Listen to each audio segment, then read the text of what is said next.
Well, hello folks, I'm L.A. Little and this is today's short take.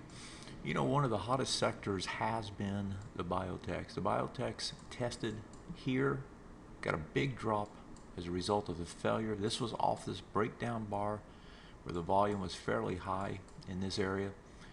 So you come back, you test back into the lows. As a matter of fact, the big test is right here. This is kind of the key spot.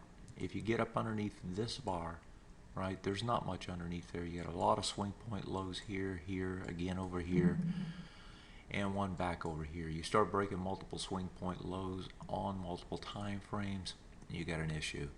If you look inside the group, you got some hot stocks still.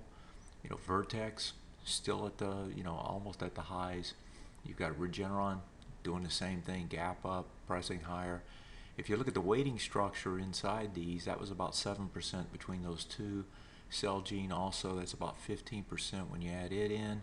You got AMGN at about 22% total now, if you're adding all of these, but AMGN came back yesterday. And the last one here is ALXN, and that one also came back, but the weighting structure between all those, you're up around 30% of the index. If you go on the negative side and you look there, you've got some pretty bad gap downs.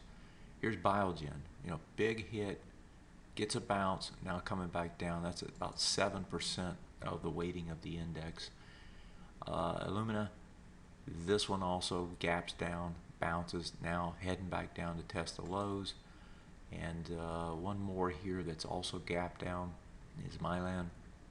And again, it did test the lows, held it, but had just almost as much volume, so I don't know if that one's done. So inside the group, you've got pretty good pressure from three big names inside the group. You've got decent support on about 5 of the others. Doesn't look like it's going to cave in yet, but it's certainly starting to look a lot more shaky. That's the biotech sector. Looking at it from the IBB perspective, and key bar here. Bottom of that bar, 375. That is today's short take.